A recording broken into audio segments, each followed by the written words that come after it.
to Media Mayhem. He's the host, my dad Mark. Hi everyone, my name is Mark C. Scott and welcome to the very first episode of Media Mayhem, a podcast where we talk about television, streaming, online video and more broadly about the mayhem that is the media industry. In this episode we'll talk about the media reforms that are set to change the Australian media landscape. We'll look at Twitter's future. Is it a media broadcaster or a social media platform? Or could it potentially be both? We'll also look at the cricket media rights in Australia, which is set to change the way that cricket will be shown on Australian television. We'll also look at the AFL and the way that it wants to be part of the new mass eSports arena. So stick around, we've got plenty to talk about. So let's talk about the media reforms that are set to change the Australian media landscape.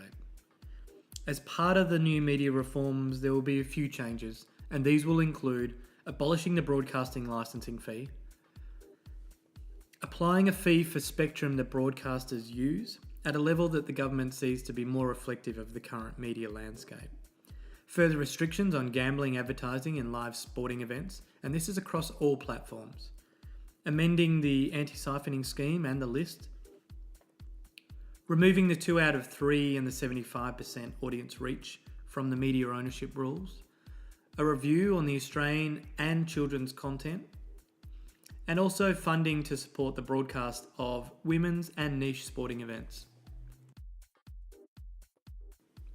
So let's pick up on a few of the points. The first one being the removal of the 75% audience reach from the media ownership rules. So for those who are unaware of this rule, what it does is it prevents one media organisation from being able to broadcast to more than 75% of the population. This was a rule that came in around 1987, and at that time it was set at being 60% of the population. It was then increased in 1992 to sit at 75%. Now this is pre-internet, this is pre-media streaming, and so this is a rule that's clearly outdated, and in recent times has seen a fair bit of debate around, well, what is a broadcaster as a television broadcaster, and what is streaming, and where are those lines sort of blurred? So last year, WIN, one of Australia's regional broadcasters, tried to prevent its Metro affiliate 9 from streaming into the areas that it held a broadcast licence. Now, whilst this didn't go anywhere, essentially, it did raise the question of firstly, what is a TV broadcaster? And then when are they crossing the line to being a media streaming organisation? I think the other interesting thing here is it really showcased that the 75% rule was one that is clearly now outdated. The other area of the media ownership rules that's going to see a change is the removal out of the 2 out of 3 rule. Now, effectively, this prevents a media organisation from owning TV, radio, and print or newspaper all in the one area. So there's a few concerns around this, and it really looks at media diversity if you're getting content that's delivered from one media organisation, how this impacts the production of local content and what is local content, and also how much of the media is going to be consistently repurposed across these platforms if one media organisation owns it. So on the basis of the two changes, the 75% rule and the 2 out of 3 rule, I think the 2 out of 3 rule is one that we're really going to need to keep a close eye on into the future. So one of the other areas that the government is going to look into is Australian content and particularly children's content. Now this is an area that I'm strongly for protecting. There are so many factors that need to be considered into here. It's really important that we look at how we can continue to produce Australian content, particularly Australian children's content. Now, unfortunately for the broadcasters, they're businesses, and it is much cheaper if we're looking at purchasing content from the US or UK than actually producing local content. So this is definitely in an area that the government needs to be assisting with and supporting and making sure it continues through. This is not only from the content perspective, but also the industry perspective. If we're not producing Australian content, then we're losing those Australian jobs in the production area. So this is an area I hope that the government will continue to push. I'm also hoping that the government, as part of this review, may be able to look at and engage with streaming services like YouTube or Netflix and engage with them to also be able to produce more Australian content. And not only looking at this for Australian content for Australian audiences, but looking at this as Australian content for a global audience. One of the last points I want to look at is the amendment to the anti-siphoning list and also the funding for women's and niche sports. I think this is one of the things, or one of the areas that's been really debated over the last 12 months as to where sports sits on Australian television. In fact, we're going to talk about the cricket media rights in a later part of the program. So, as part of the government's budget, it plans to give $30 million to pay television, and this is for them to promote women's sport and niche sports. Now, arguably what this is going to see is further migration of sporting events to pay television. Now, while some are speaking about a comparison to the US and the UK, we need to consider one factor, and that is how many people have pay television in Australia. The numbers are very different. UK is around 50%, the US is around 80%, Australia's at 30%. So those putting forward the argument of saying, well, in the UK and the US, sport is on pay television. It's a premium program. That does not fit in an Australian context. I think the other thing that we need to look at is women's sport. There is no doubt that women's sport needs support. But if we look at the BBL and the women's AFL last year, they showed great ratings on free-to-air television. So it would be a shame to see them solely go to pay television. Now, what we've seen is the pre-season of the AFL slowly migrate into being a pay television only. It would be a shame to actually see the women's AFL or the Big Bash take the same approach and be pay TV only. If the aim of this is to get women's and niche sports to be promoted to all Australians, then going to pay television isn't necessarily going to assist with this. And we also need to look outside of traditional media. We're looking at Twitter, Facebook, all these social media platforms that are now streaming content and getting to some key demographics that I think would actually fit within women's and niche sports. There's just so much that could be spoken about in regards to media reforms and more broadly the Australian media landscape, but we've only got limited time. So I'll put some further links to the government's proposed changes in the show notes for you to have a look at. Let's move on to the next topic. So one of the other areas that we wanted to talk about is Twitter's future. Is it a media broadcaster or a social media platform, or is it both? Is it something different?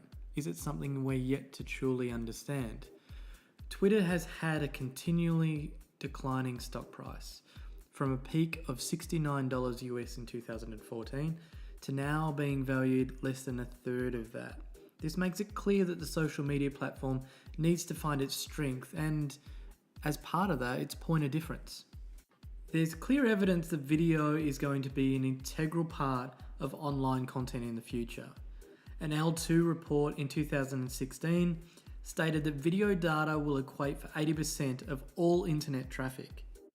Twitter's recent media rights deals clearly show that the platform itself want to integrate video not only from a consumer perspective but also from a professional and a broadcast perspective. So what's this future going to look like? Last year, Twitter gained the rights to 10 Thursday night NFL games, and that contract was worth around $10 million US. So this was really a showcase and a trial for Twitter to look at the way they could engage and stream with sport. Last year, they also trialed streaming sports that were outside of the US, and this was the streaming of the Emirates Melbourne Cup from Australia. The idea around this was that they would stream about an hour of the broadcast, and this would go to a global audience. In the recent weeks, Twitter has confirmed that video is going to be an integral part of its future. It's confirmed new deals with a number of US sporting organisations, including the NFL, the MLB, PGA Tour, and the Women's NBA, to name but a few. In addition to this, it's also going to be adding a 24/7 sports channel, which is called Stadium. In addition to the sports media rights that Twitter has, it also has some rights around music and also around news. So many are sort of questioning, well, what is Twitter? Where will it be in the future? Is it a social media platform? Is it a media broadcaster? Effectively, is it a killer to television broadcasts? It's very clear at the moment that the current audience and the audience numbers that Twitter's getting for its streams for high-profile sports don't even compete with television broadcasts. But it does broaden the audience for these sports, and particularly for a global reach. Twitter's video streams need to be looked at more broadly. It's much greater than just the live stream itself. Twitter's key asset is around its social discussion and debate. So what Twitter allows for is for the audience to be able to engage with the sport, music, or news and have an ongoing discussion. Now, this is something that TV broadcasters don't do well. It's a limit of the medium, which is effectively a one-way discussion. But this is not to say that Twitter doesn't have its challenges. Facebook has also shown a very keen interest in video, and particularly around live streaming of sports. This year, Amazon has also shown that it wants to be part of not only its video content and video on demand content, but also around live streaming. This year, it obtained the rights to the Thursday night games which Twitter had last year. It also paid around 5 times the amount that Twitter did. So where does Twitter sit within the competition, and can it afford to be up against Amazon and Facebook when dealing for rights? But we shouldn't just be looking at those high-profile games, high-profile content. In regards to sport, we should be also looking at how lower tier sport and smaller national games have the opportunity to grow a global fan network via Twitter. An excellent case study for this is going to be the most recent deal between Twitter and the Major League Lacrosse in the US to stream its Game of the Week during 2017.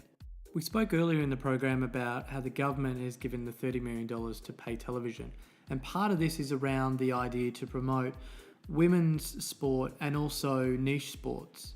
And I wonder whether Twitter could definitely be a part of this bigger discussion in streaming not only to Australia, but actually giving some of these niche sports a global audience.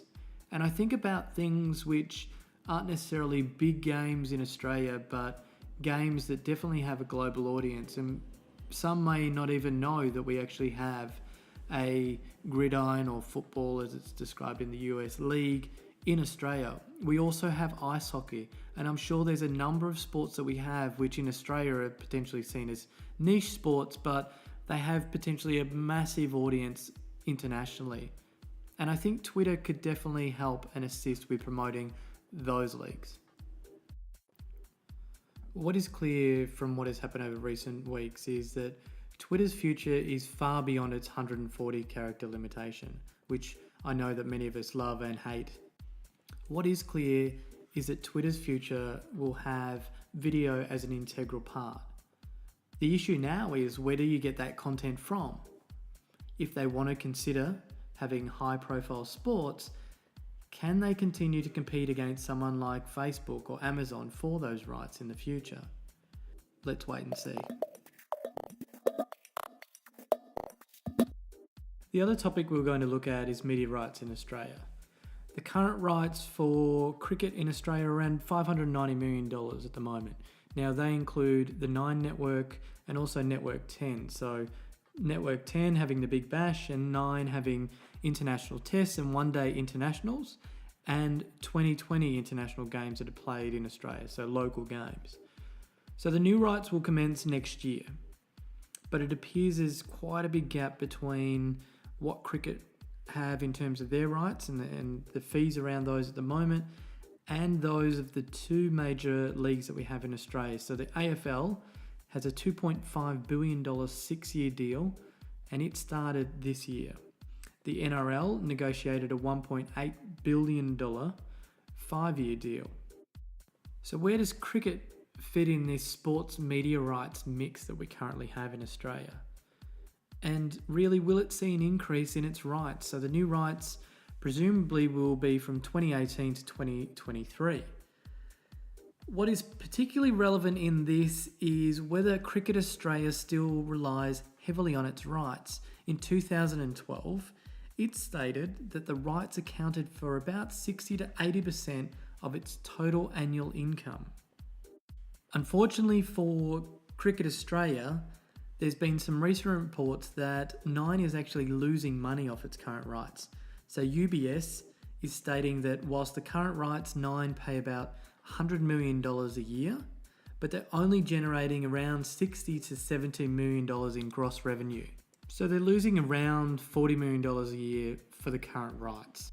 The other key stakeholder in the current media rights for cricket is Ten Network. And now they have the rights to the Big Bash, and arguably this is probably the key to the media rights. It's the one that's getting the big ratings on television. It's the one that's getting the crowds to the games, and it's really a prime time event within itself. The issue for Cricket Australia is that all the free-to-air broadcasters are under financial pressures. So any increase in the new rights is going to require new players, new key stakeholders. Presumably one of those is going to be Foxtel. They currently have the international cricket matches, games that are played overseas, but they don't have local coverage rights. They originally had the BBL, the Big Bash League, before it went to 10. So for them gaining the local rights to cricket, this is going to further strengthen Foxtel's sports offerings. So currently they have AFL, NRL, A-League, V8 Supercars, and a stack of other international sports. One of the things that will prevent them solely taking over the cricket will be the anti-siphoning regulation. And so we're still going to see cricket on free-to-air, but how much cricket we're going to see is a question that we can't answer yet. The other thing for consideration is the digital rights. We need to keep in mind that these rights are for 2018 to 2023, presumably. Television, the way that we engage with content, video content, is going to be very different by that stage. So digital rights will also be one of the key aspects to look at for consideration. Now, while most people are going to be looking at Telstra and Optus, Australia's two largest telecommunication companies, there could be other players in this. So could maybe Twitter, we spoke about them earlier in terms of being a broadcaster and looking into sports media rights. Could they in fact be involved with the new media rights for cricket? Maybe Amazon, which is now available in Australia, could they maybe look into cricket and the way that they could be engaged with the digital rights?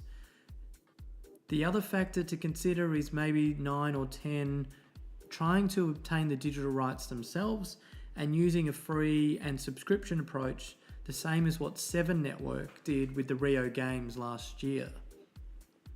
But I guess one of the questions we need to consider is this idea of slicing and dicing. Can you slice and dice media rights up too much? And this is a question that's being asked in the US by CBS CEO in regards to the NFL. Are we splicing it up too much? So how does that impact what's going to happen in Australia? As a bit of a case study, we could look at what's really happening with the AFL rights and the new rights that started this year. So for the digital rights, Telstra holds those. But as part of the agreement, it's restricted to live streaming matches to a 7-inch screen size. So that means anyone who has paid for the digital AFL pass is effectively only seeing that screen. So if you're presenting that on an iPad or an iPad Pro, you're going to have a lot of black space on your screen.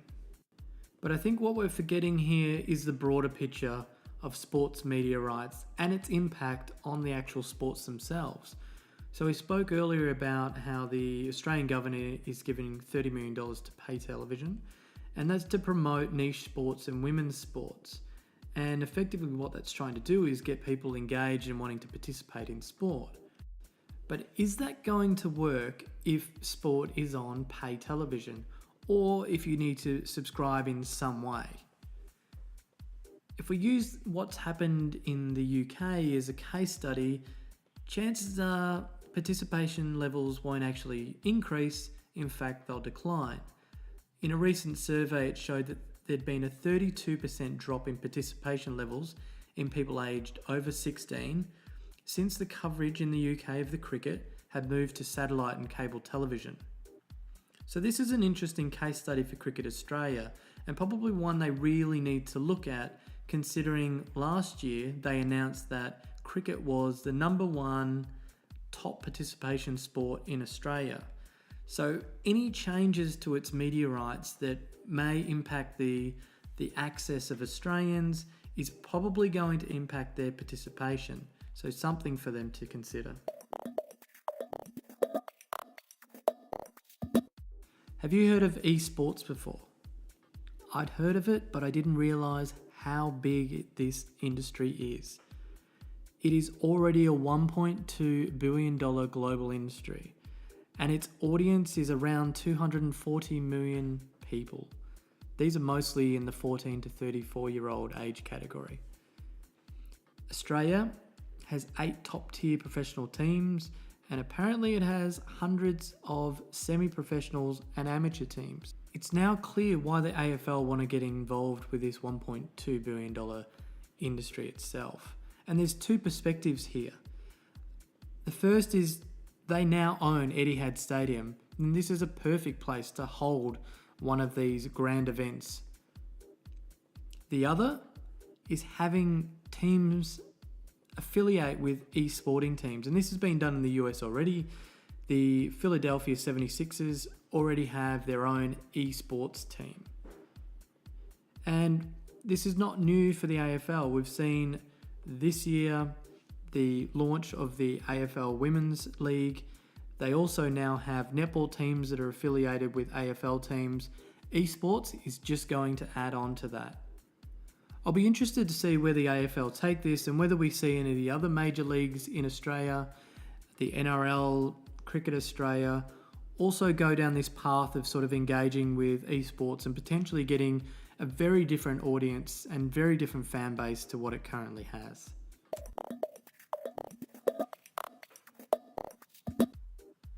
That brings us to a close of the very first episode of Media Mayhem. Thank you for listening.